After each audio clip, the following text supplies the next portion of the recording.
Terima kasih Anda masih bersama kami dalam Berita Banten. Bagi Anda yang baru saja bergabung, kami hadirkan kembali 3 berita utama hari ini.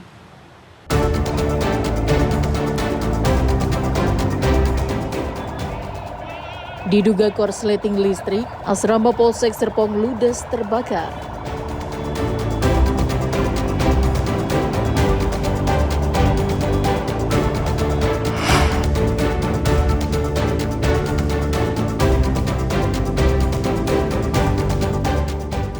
Bapeten kembali menemukan radioaktif di 7 titik di Kabupaten Serang.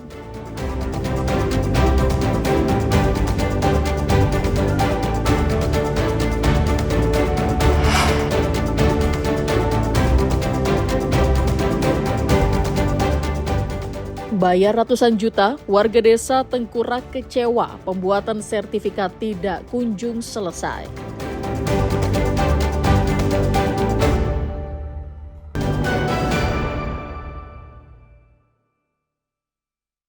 Arsidi, umur 42 tahun, di Desa Tengkurak, Kecamatan Tirtayasa, Kabupaten Serang, adalah satu dari puluhan warga yang kecewa karena hingga saat ini belum mendapatkan sertifikat dari Program Pendaftaran Tanah Sistematis Lengkap atau PTSL. Menunggu sejak tahun 2021, Arsidi bersama warga lainnya kini meminta kepastian dari pemerintah desa setempat. Arsidi mengklaim saat memproses sertifikat tanah seluas sekitar 7 hektar miliknya, diminta sejumlah uang yang dilakukan oleh staf desa setempat hingga mencapai 11 juta rupiah. Warga sudah berkali-kali meminta kepastian sertifikatnya sejak tahun 2021, namun pihak pemerintah desa Tengkurak selalu beralasan. Pihak desa Tengkurak membantah adanya warga yang dimintai sejumlah uang dalam program PTSL yang digelar pada tahun 2021.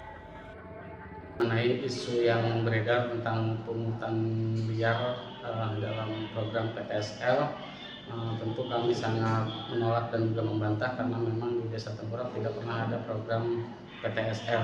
Tentunya saya tidak bisa menjelaskan secara rinci karena memang Bapak Kepala Desa kebetulan sedang melakukan ibadah umroh. Paling saya hanya mengatakan bahwa sekali lagi tidak pernah ada program PTSL di Desa Tengkurak dan tidak pernah ada pungutan liar. Namun bukan hanya Arsidi saja yang dimintai uang, terdapat puluhan warga lainnya yang dimintai uang mulai dari 5 juta hingga mencapai 18 juta rupiah. Suruh bayar 2 juta untuk pendaftaran.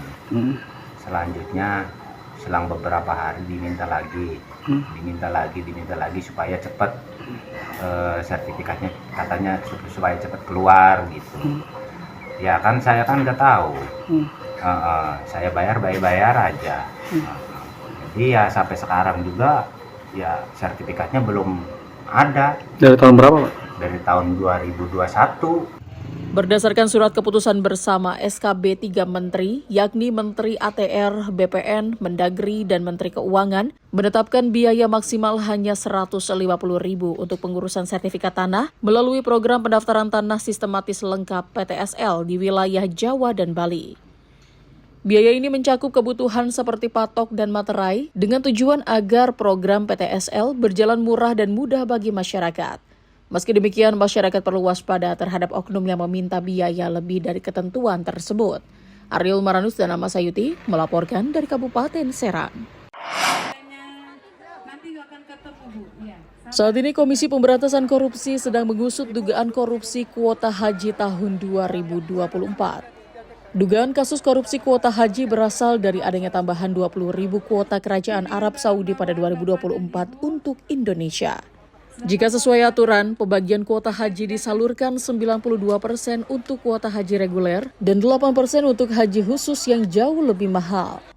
Namun, Kementerian Agama membaginya 50% untuk reguler dan 50% untuk haji khusus.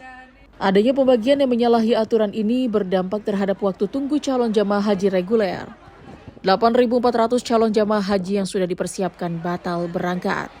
Di Banten sendiri, kuota haji tahunan sekitar 9.400 calon jamaah. Seharusnya Banten mendapatkan kuota haji tambahan sebanyak 700 kuota yang diperkirakan akan memangkas masa antri selama 1 tahun lebih. Namun faktanya Banten hanya menerima 300 kuota haji reguler tambahan.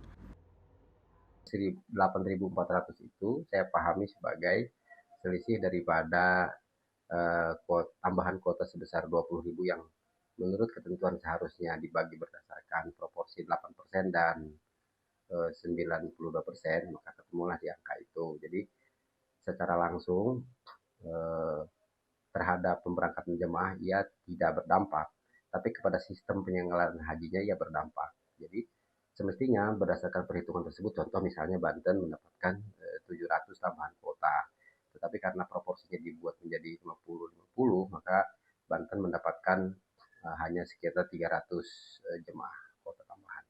Jadi secara langsung saya kira terhadap pelaksanaan, maksudnya karena kami punya tugas fungsi penyelenggaraan ibadah haji reguler, itu tidak berdampak, tapi secara sistem sesuatu yang seharusnya ya berdampak jauh lebih besar kepada berkurangnya antrian menjadi tidak optimal. Saya kira demikian. Saat ini KPK sudah meminta keterangan sejumlah pihak, salah satunya mantan Menteri Agama Yakut Kolil. Sedangkan dugaan kerugian negara mencapai 1 triliun rupiah. Ariel Maranus dan Rifki Nugroho melaporkan dari Kota Serang. Antrian panjang calon penumpang terjadi di konter check-in Bandara Soekarno-Hatta, Kota Tangerang. Ribuan penumpang akan memanfaatkan libur Maulid Nabi Muhammad SAW yang berbarengan dengan libur akhir pekan. Selain hendak berlibur ke beberapa destinasi lokal di berbagai daerah di Indonesia, warga juga memanfaatkan libur panjang ini untuk berkumpul bersama keluarga di kampung halaman. Berdasarkan data pengelola Bandara Soekarno-Hatta, tren peningkatan jumlah penumpang sudah terjadi sejak Kamis pagi. Jumlah penumpang mencapai 141.000 atau naik 8% jika dibanding hari biasa. Begitu juga dengan pergerakan pesawat mencapai 996 penerbangan, baik rute domestik maupun internasional. Meskipun harga tiket tidak naik signifikan, penumpang sempat sulit mendapatkan tiket. Mau liburan aja sih, kebetulan suami dinas di Batam. Oh, Bu, yang Ibu lihat bandara rame nggak sih, Bu? Rame sih lumayan, cuma aku biasa di Terminal 3, ya di sini agak crowded juga.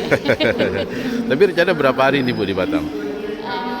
Minggu pulang sih, udah karena anak-anak mulai sekolah lagi kan hari Senin.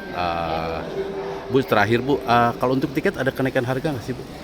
Kalau tiket ada yang naik, ada yang turun ya, tergantung juga ya. Cuma untuk kepulangan tetap ya stabil, naik semua. Tujuan favorit penumpang terbanyak yakni rute Bali, Medan, Makassar, Surabaya, dan Batam. Ariel Maranus dan Taufik Saleh melaporkan dari Kota Tangerang.